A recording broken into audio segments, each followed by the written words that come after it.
really good peanuts. They're so good. They're very, very good. Ladies and gentlemen, I'd like to introduce you to the man who make these famous peanuts because they're so good. Jay, ladies and gentlemen, here is Jay Fiandella here at Shay J's in Santa Monica, California. Jay, can you tell me something about these nice peanuts and how you do them and so forth? You eat 8 peanuts is equal, the protein in 8 peanuts is equal to eating 1 whole steak. So slim, but they're good for you. But I would like to find out another one thing, Jay.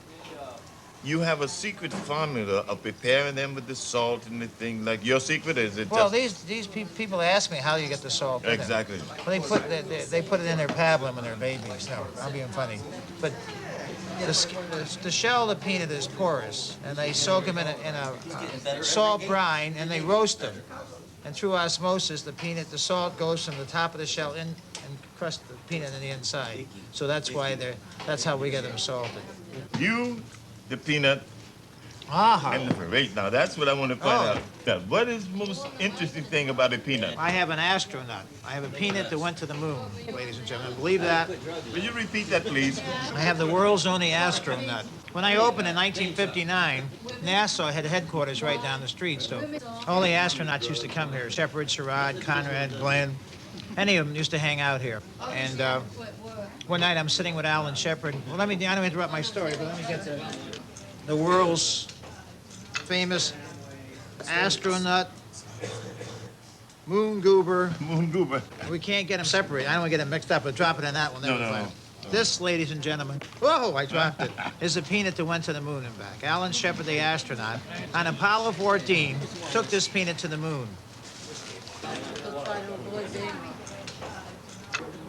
We're having dinner with a whole bunch of people, and he swore me to secrecy. He said, I'm going to take a golf ball and a golf club to the moon. I'm going to hit the world's longest golf shot.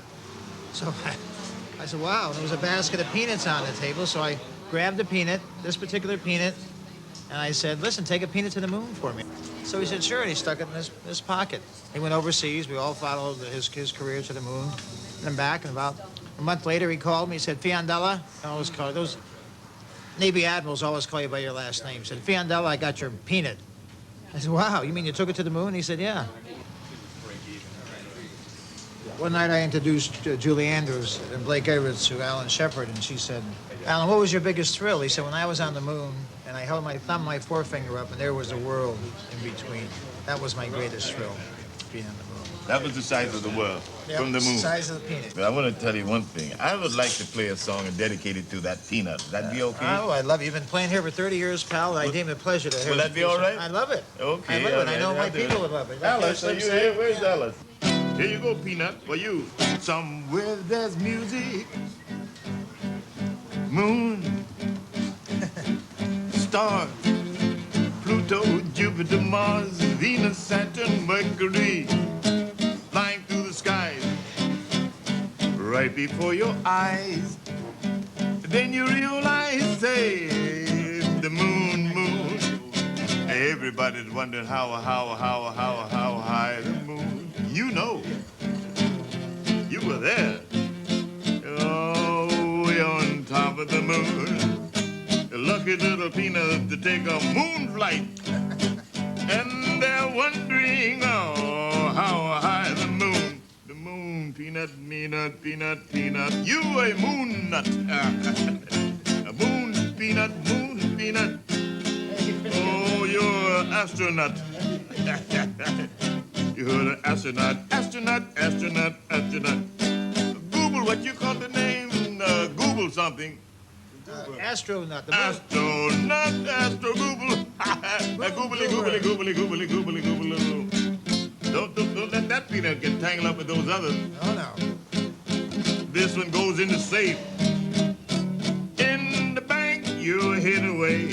In the safe, you're a very famous peanut. I'd like to have you make some peanut butter with you. Be the most expensive peanut butter ever was made. Billions of people would love to see you, but it's over here, Shay J's in Santa Monica.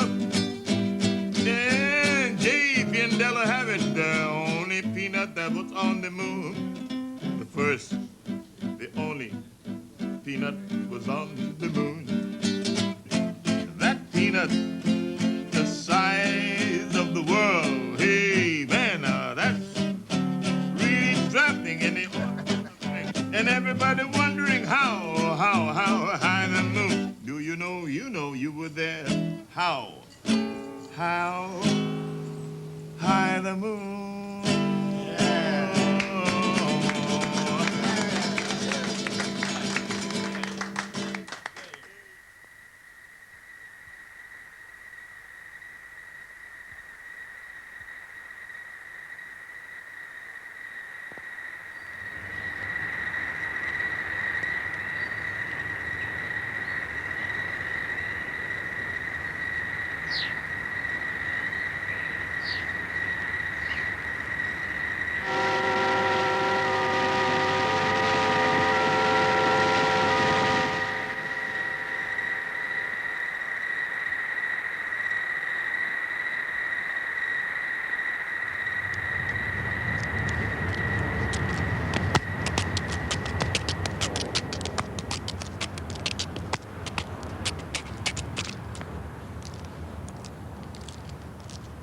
Mr. Robertson, I wish to congratulate you upon the splendid conception of this time capsule, the initiative, and its splendid execution. I'm sure that you're leaving a message to posterity 5,000 years hence, which they will find interesting and understand perhaps something of our present civilization.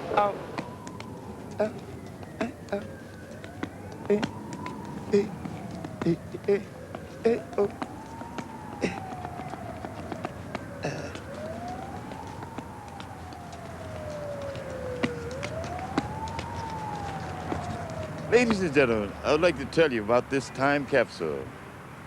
In 1938, I was here, and it was something to see. Everybody was all around. It had all the different washing machines and everything, radios and television, everything you could think of there.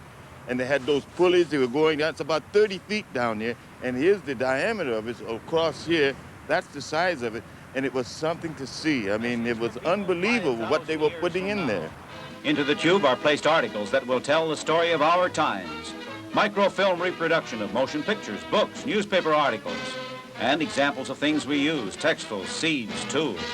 The glass tube is put into a time capsule, time resisting, made of a special alloy to last 5,000 years. And then they lower it into a casing 50 feet below the Westinghouse building at the New York World's Fair. The idea is that 5,000 years from now, scientists will take out the time capsule and find out about us.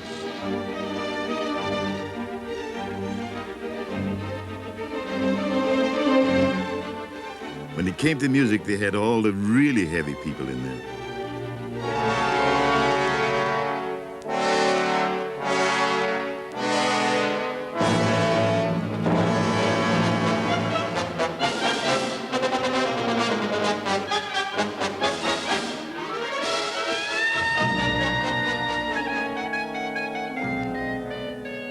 And guess what?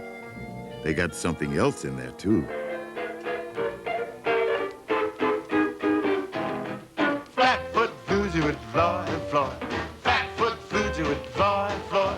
Flatfoot floozy would fly and fly. Fly, fly, fly, fly. Flatfoot floozy would fly and fly. Flatfoot floozy would fly and fly. Flatfoot floozy would fly and fly. Fly, fly, fly, fly. Well, let's see now. They got 4,950 more years to go. And that will be something when they open it up. It's going to be something. Because I would say, Flatfoot floozy would fly, fly.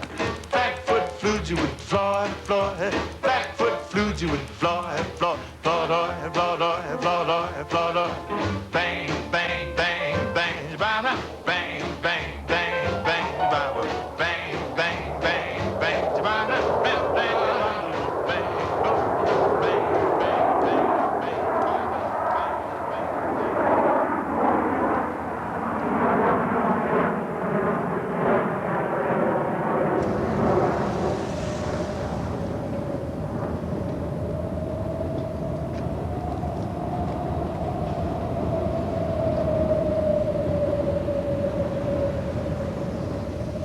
Flatfoot Flugie may have ended up a piece of history, but it took me over a year to get anybody to listen to it.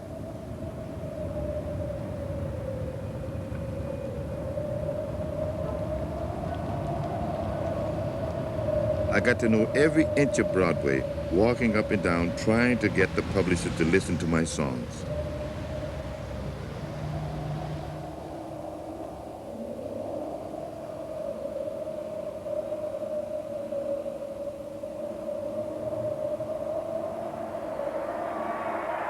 Then Benny Goodman heard Flatfoot Flugie, and he played it on the radio, and then everybody wanted it.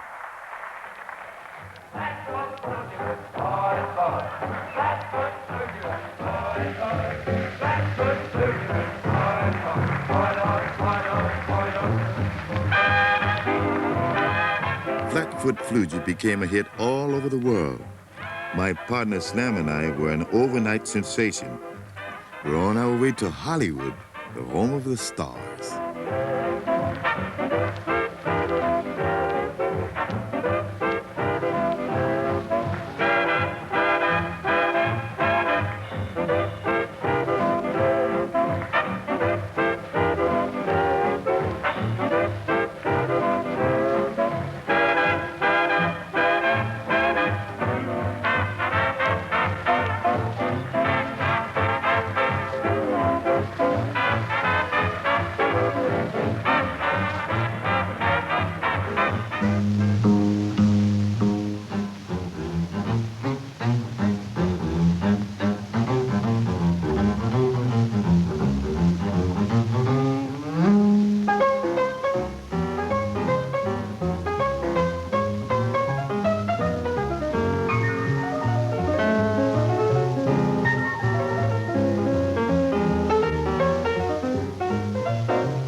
Coming on. 1, 2, keep that rhythm heat. One more riff like that and I'll be gone. Oh man, don't stop now, we're jumping. Hey, that was some movie. Hell's a Poppin'. Had C.P. Johnson, Rick Stewart was with Duke Ellington's orchestra, and Slam Stewart, my partner. We had some nice fun doing that. And also the Congaroos, they were wild dancing.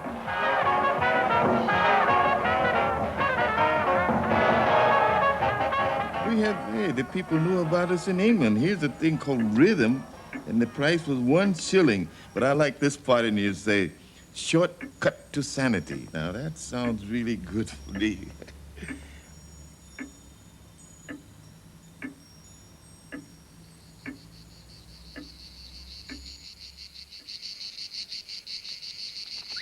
Vengan acá todos. Vengan a ver esa palomita que me encontré en su nido.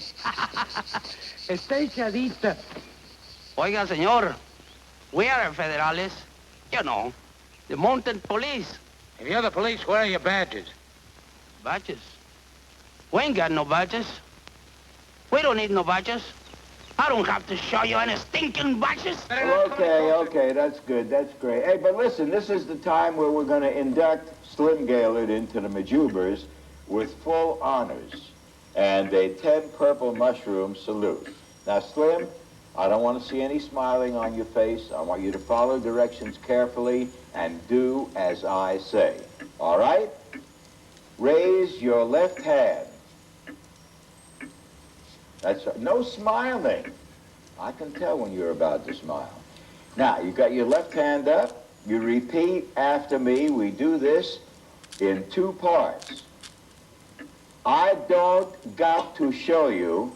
I don't got to show you. That's good. No stinking badges. No stinking badges. All right, that's it. Now, if anybody asks to see your badge, you just tell them, I don't got to show you. No stinking badges. That's my very good friend, Al Jasbo Collins. He's going to tell you about that famous hat he's wearing. First of all, it turns you immediately into a troll or a hobbit, see?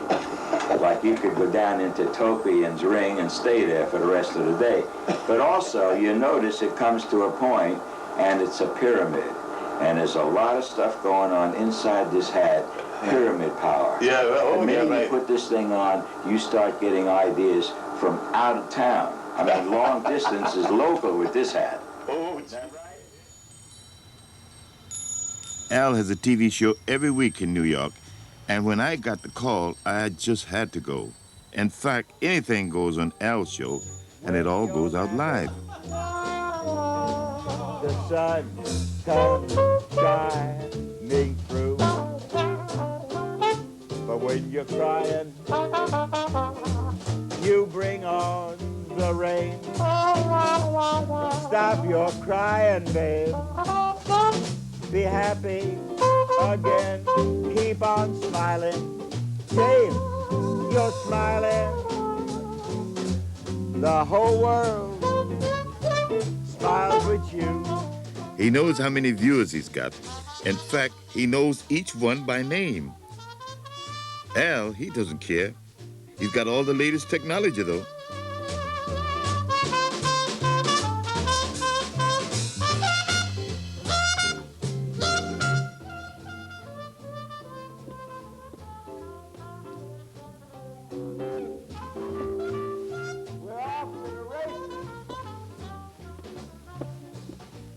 All right, let's give a little attention to the plant. We better feed the plant a little bit before we go any further, because that's one of the rituals that we have to do.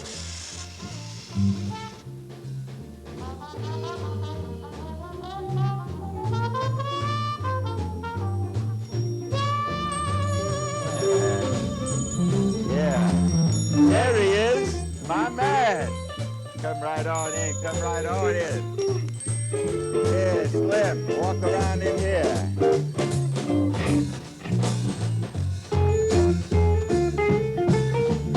Yeah, baby.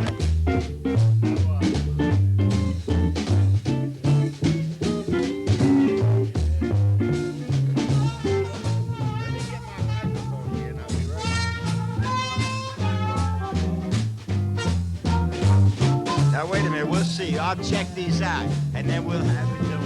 Hey, hold it a minute, fellas, hold it. When you came to town, I was on KNAK. Was it? And I was right in the middle of my worst throes of being affected by Slim Gaillard's type of talk and the jive talk that he came down with Valdo Rooney and Lako Mishaway and singing about things on Armenian menus like he did with Yapra Karisi and all that stuff. And I had really changed over. A lot of people called me. They want to know if I was really slim or not. And, well, of course, you know, they knew I wasn't. But we just had an absolute ball at that time. And let's take a look into the walk and see what the doctor is mixing up for us tonight. We have Doctor, you want to address the multitudes? Yeah, we have a Rooney You know, Vauti Slim, we have McNee-Rissimo here. What's that? We have a Rooney Vauti McNee-Rissimo. That's right. In honor of Slim. that's a It good is dish. mock French fried bee's knees with hippopotamus lips juice sauce. And just for you, Slim, we have a recipe. Did you ever hear the avocado seed soup? What else would he like to have? Dr. Wack, this is the way you prepare avocado seed soup.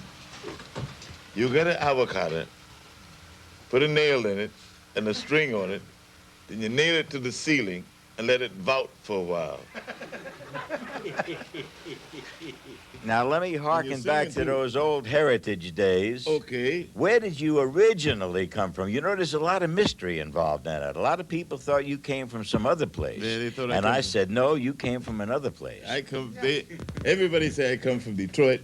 From Detroit, Everybody say that because I was born in a little island down below Florida. This little island is a very nice little island. Was.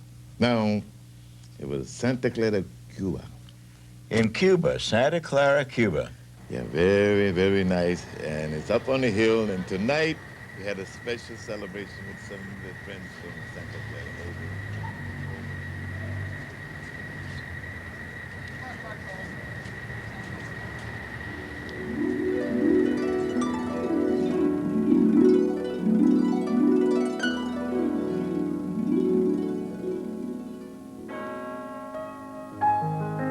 When I left the island, I started sailing on big boats.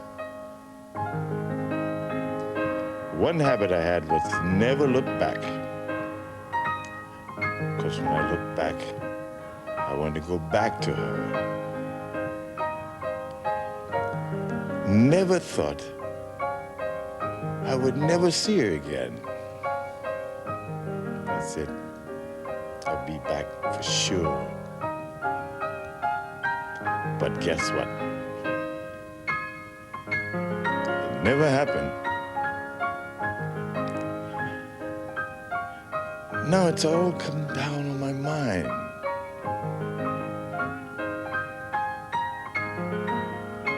She's sinking in my memories.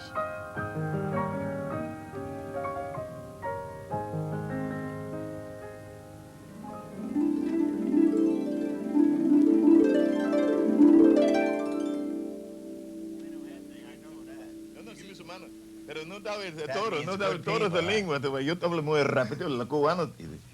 Yeah, do one of those commercials, Slim, like you Okay. used to do. Listen to this.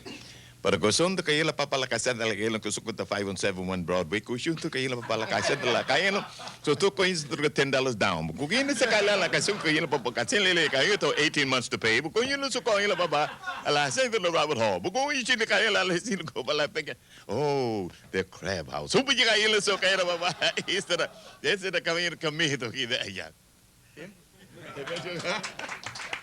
Now, you know, Slim, I told you, Slim speaks about 11 languages. That's all. Japanese, too, right? Oh, yeah, sure. Say something. You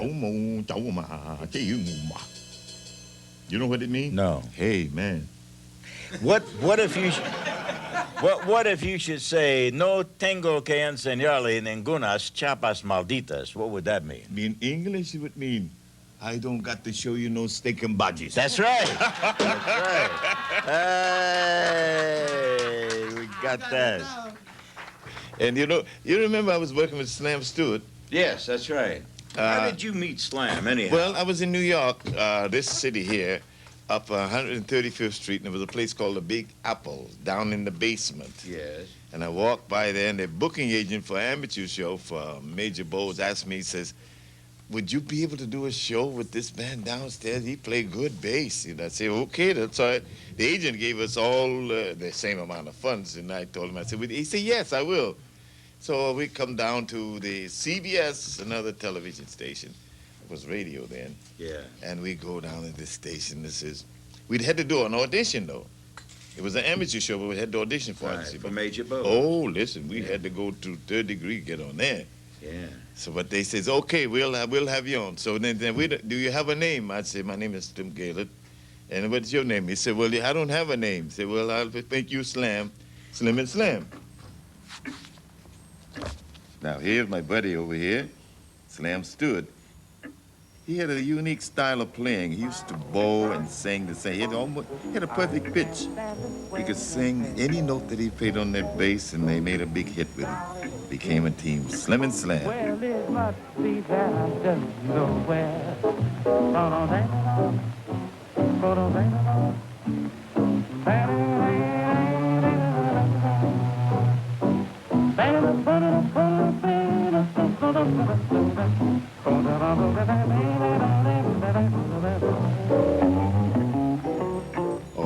something. My first song. Flatfoot Flugy with the Floy Floy, recorded and copyrighted in 1938, January 7th. And then later on, I wrote another song. Now, this song, it says January 7th, 1938, and the copyright Library of Congress, United States of America, registered. The composer, Bewley Slim Gaillard. The title, Tutti Frutti. My song. Wop bam baloo bam bam bam bam tutti frutti on route tutti frutti on route tutti frutti on route tutti frutti on route tutti frutti on route. Oh wop bam baloo bam bam bam bam. I got a girl. Why don't he sing his own song?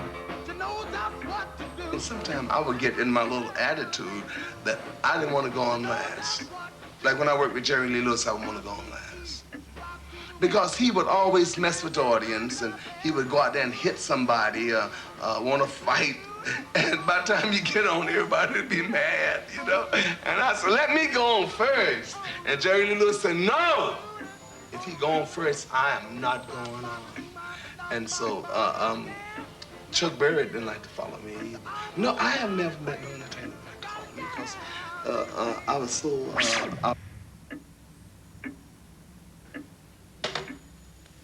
And now, ladies and gentlemen, it's time that you hear the original Tutti Frutti.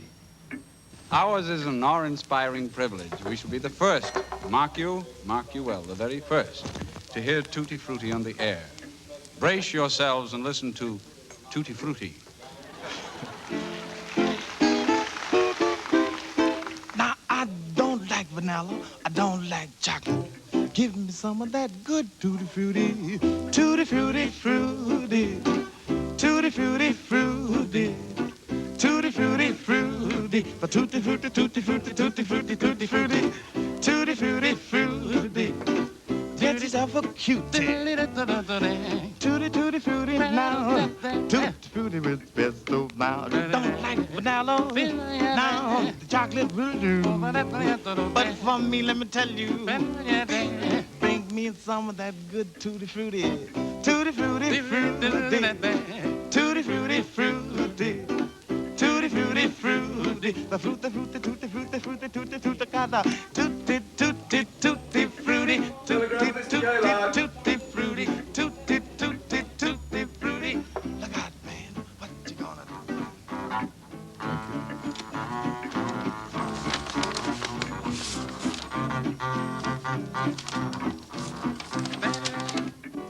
Order to report for induction. The President of the United States to Bewley Gaillard. Greetings. Having submitted yourself to a local board composed of your neighbors and for the purpose of determining your availability for training and the service in the armed forces of the United States, you are hereby notified that you have now been selected for training.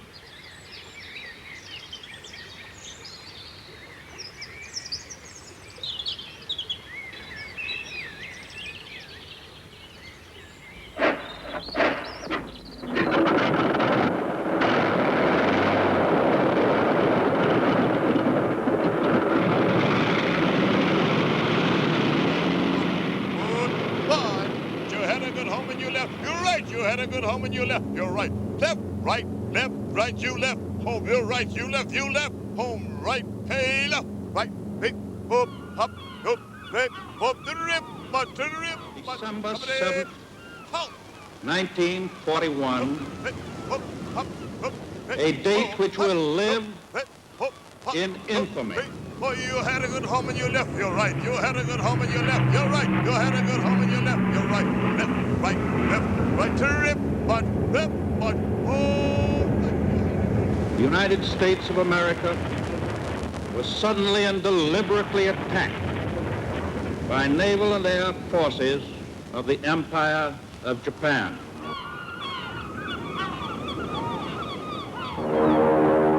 I ask that the Congress declare that since the unprovoked and dastardly attack by Japan on December 7th, 1941, a state of war has existed between the United States and the Japanese Empire.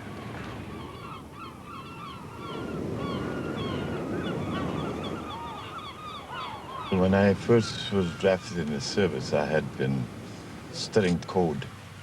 And after I learned the code, when I come into the service, I had 130 IQ, and I qualified to go to officers training school. And my choice qualified to make it as a pilot. I had to have X amount of training, 3 months actually. 1,700 hours I put in training in planes. And I was trained for medium bombers. Hey, you had a good home and you left. You're right. You had a good home and you left. You left. Right. Left. Right. You're right. You left. You're right. You left. You're left. Right. Up. Go. Had a good home and you left. You're right. You had a good home and you left. You're right. You had a good home and you left. You're right. You had a good home. We were the first black medium bomber group to touch medium bomber planes. All was white always. So we go to Texas and they had an all-white group training there. And when we come to the base there in Shippensfield, Texas, we all, as I say, I was in 930th Air Group. And when we come there, they all look and they laugh. The people in Texas say, ha, ha, ha, look at those black guys. They're not going to make it through this training. We come out with 90 and 95, and the general come down and gave us a nice big welcome. And they all were laughing before, but their laugh was stopped when we come through and won all the honors. Then, and where were you sent to serve? What is it? Where did you serve? South Pacific. New Georgia, the Fijis, New Guinea, the Hebrides, New Caledonia. My job was to just fly the plane, nothing to do with bombs. Just take the plane on flight there. Had the tail gunner, had the bombardier. You had the nose. Everybody was all on their jobs and all that. They take the plane there wherever it is. So the bombardier would drop the bombs according to his instructions, right. And you would just fly the plane. I just fly the plane, and they follow my course, and they took instructions from the commander. Bridges, air bases, factories, train stations, and airports. That was the main target. But airports was the toughest one because we lost lots of planes that day. Because they were camouflaged so well until you didn't even know it was an airport. And just those planes that they had were coming after so fast. And B-25 and 26, the 26 you could maneuver. For the 25 you couldn't maneuver, you just fly straight ahead. 26 could move. They call it maneuvering coffin.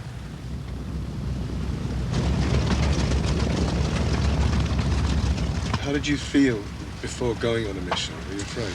Well, you just became immune to going. You just take a prayer and go.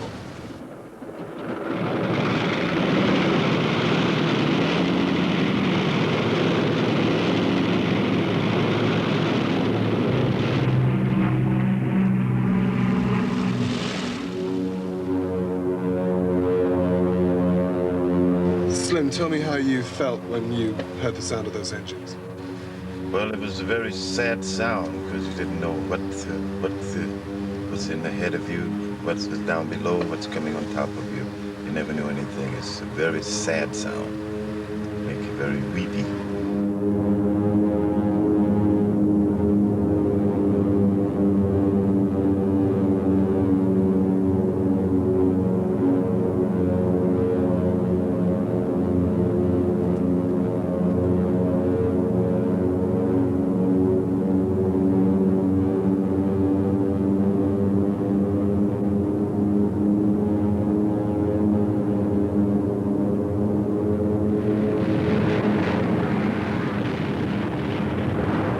So did you ever feel that you were bombing the wrong things? I always felt that way.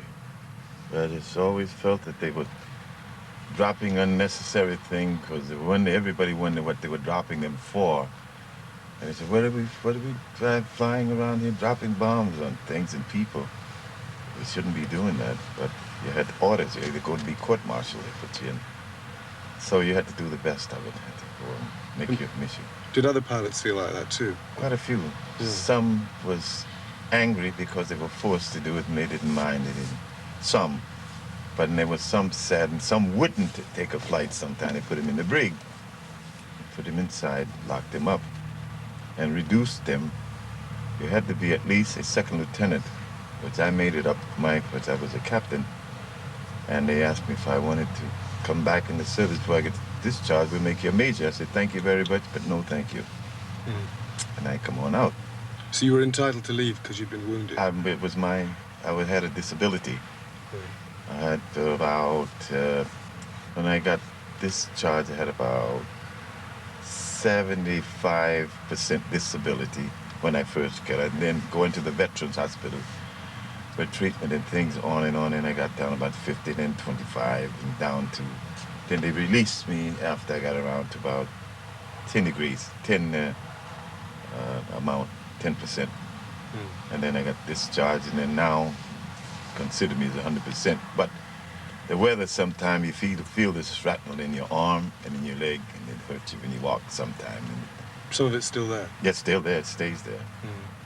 When you say you broke down, how that means your nervous breakdown. Your knowledge go away. We had quite a few. I had a general, was with a 2-star general. We were in the same hospital together. And when you break down, they put you in the top floor with your security. You can't leave. You're in the bars. And then they bring you down another floor if you're getting better. And you bring you down another floor, and you get close to get out.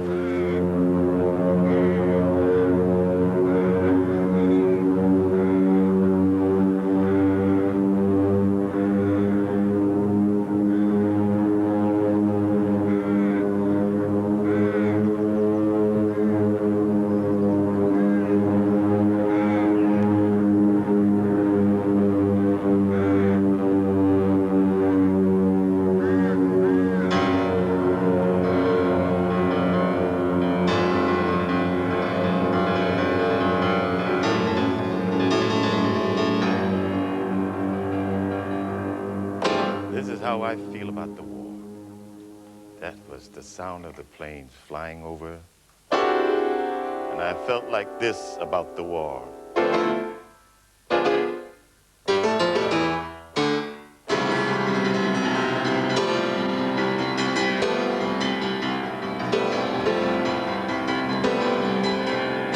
I hated it.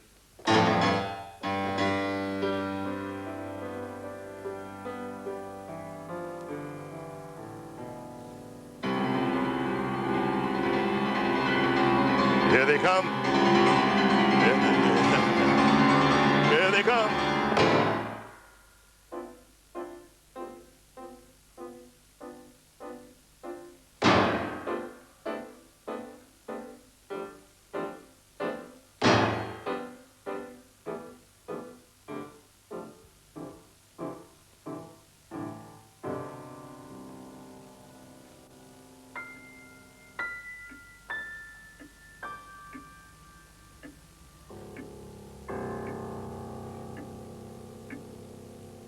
Horrible thought, war.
one night we suddenly went mad together again. We went to see Slim Gaillard in a little Frisco nightclub.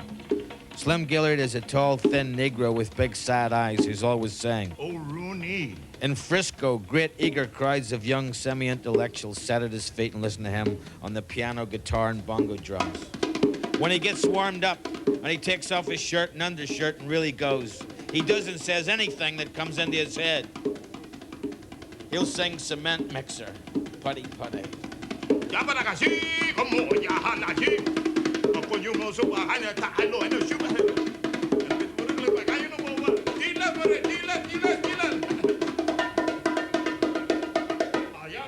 Oh, yeah. How, he, ho, hi-ya, hi-yo.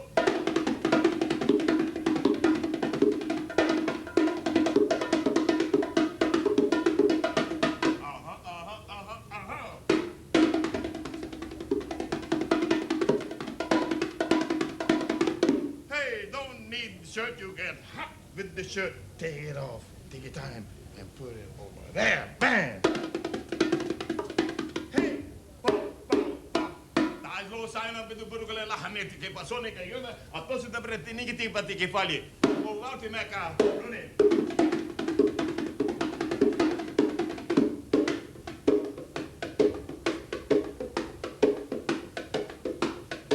He'll suddenly slow down the beat and brood over the bongos with fingertips barely tapping the skin as everybody leans forward breathlessly to hear. You think he'll do this for a minute or so, but he goes right on for as long as an hour, making an imperceptible little noise with the tips of his fingernails, smaller and smaller all the time till you can't hear it anymore, and signs of traffic come in the open door.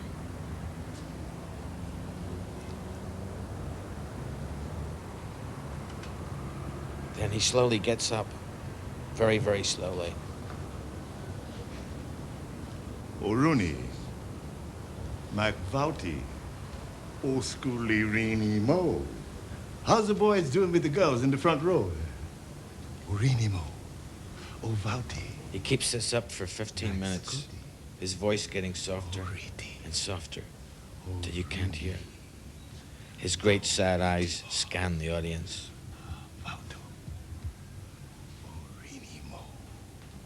Dean stands in the back saying, God, yes, and clasping his hands in prayer and sweating. Sal, Slim knows time. He knows time.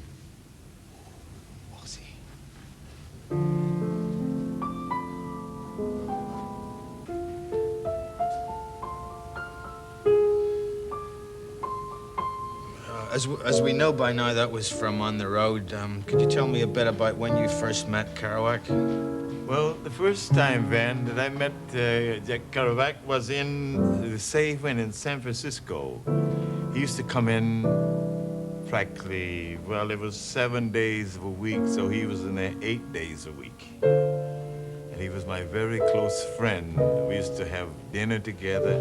I did a lot of cooking and things for him. He was a very super friend.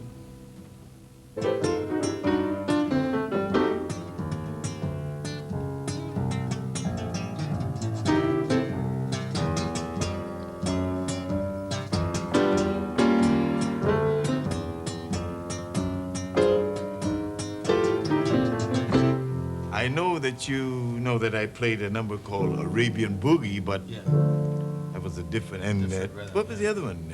Tip Light. Tip Light, that was the B-side. Yeah, right. The A-side was Arabian Boogie. Yeah. But you remember that one. Yeah. But I'll tell you one thing about Jack Kerouac. Everybody don't really understand that he was a really deep into music and a very good listener. Plus, he used to value all of the nice friends from Haight-Ashbury because the friends from Haight-Ashbury used to make all of the equipment, everything that they sold. They were very artistic. The part where he describes where you playing the bongos and you go into this slow time, what was that? Yeah, that was real authentic Cuban rhythm.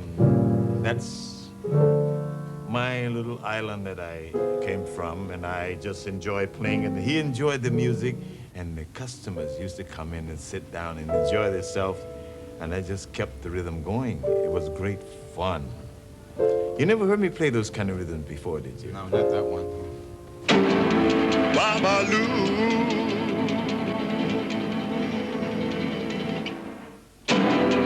Jungle.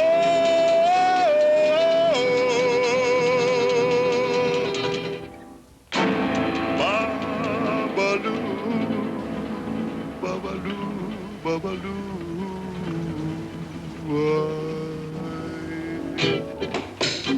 Babaloo.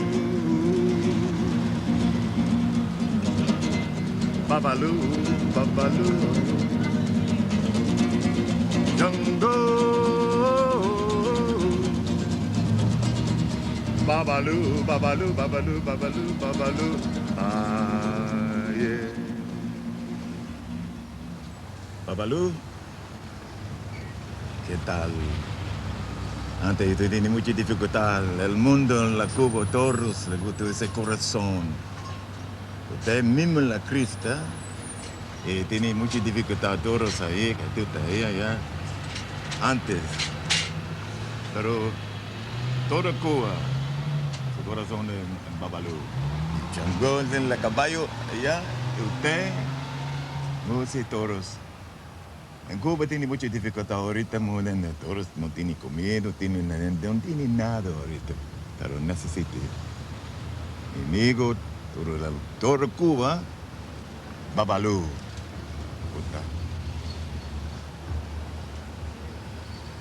I was explaining, ladies and gentlemen, about Babaloo, yeah? Babaloo is, in Cuba, is the same as Christ in the same direction. They pray and they help everybody. We're over to Botanica Olifi, and this is where you get herbs for everything that you need to help you in every different way. Your life, that's what the Cubans live on, and they all pray to Babaloo and Django and the other seven, baby. We'll tell you about them later.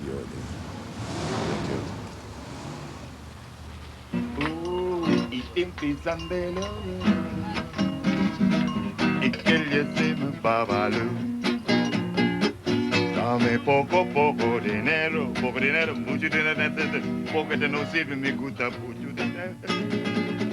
Dame cabo de tabaca, bien rico que esté. Yo quiero quiero. Tú estás volando, ¿entiendes? De Santa Clara, Cuba, volando. Toros. Ese cubano y de Santa Clara, toros cantar. Babaloo, aye, toro. Babaloo cantar. Babaloo, aye, hey, Babaloo cantar. Babaloo, aye, hey, Babaloo. Sí, Babaloo. El ube, el fango. Aye, hey, Babaloo, aye, hey, Babaloo, aye, hey, Babaloo. Es el mismo del nigrito, del que yo ahorita la noche tengo mucho doble lengua. Yo no sé cómo es que le... Babaloo, Babaloo, Django, Babaloo, Babaloo, Babaloo.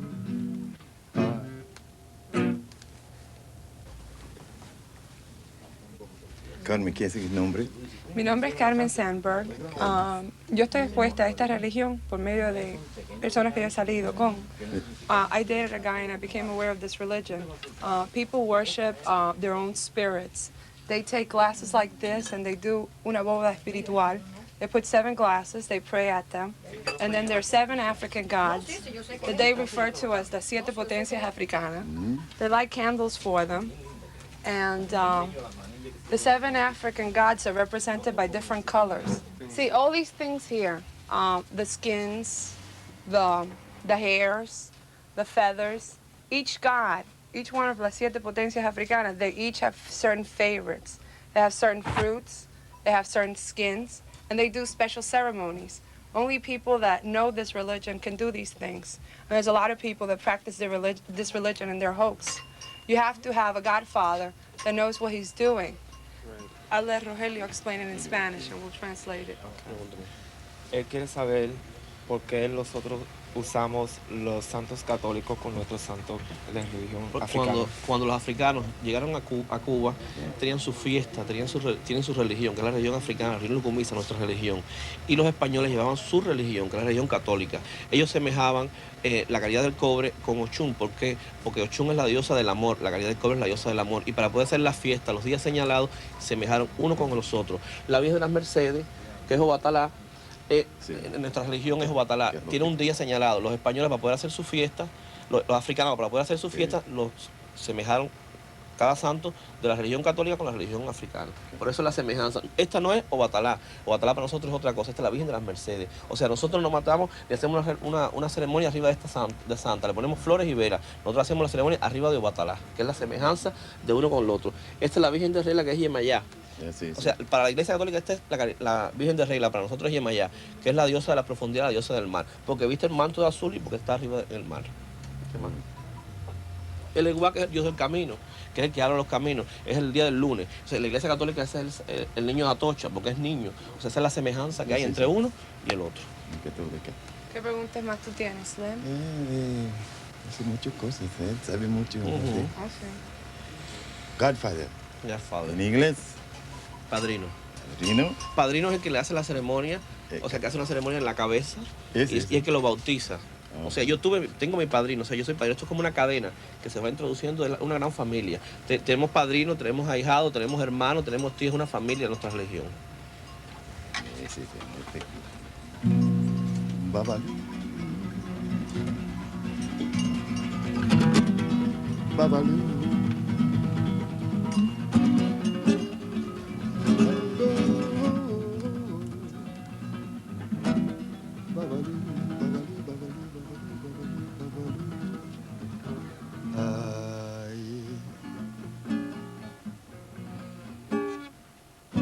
Gracias, Toro.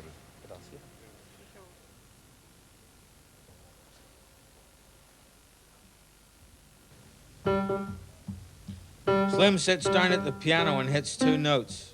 2 C's, then 2 more, then 1, then 2. Suddenly Slim is playing C-Jam blues.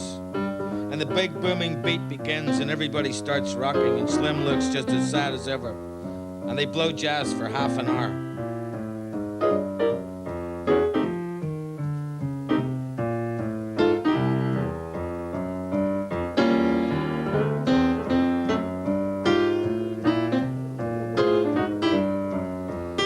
Each set takes 2 hours. Slim Gaillard goes and stands against the post looking sadly over everybody's head. As people come to talk to him, a bourbon is slipped into his hand. I said, Bourbon O'Rooney. Nobody knows where Slim Gaillard is. Dean once had a dream that he was having a baby and his belly was all bloated up blue as he lay on the grass of a California hospital. Under a tree with a group of colored men sat Slim. Dean turned despairing eyes of a mother to him. Slim said, "O Vauti Macrooney Orinimo." My Dean approached him. He approached his God. He thought Slim was God. He shuffled and bowed in front of him and asked him to join us. He'll join anybody, but he won't guarantee to be with you there in spirit. Dean got a table, bought drinks, and sat stiffly in front of Slim. Slim dreamed over his head. Every time Slim said, O'Rooney. Dean said, yes. I sat there with these 2 madmen. Nothing happened. To Slim Gaillard, the whole world was just one big. The whole world is one big round. The world is one big round. O'Rooney to me.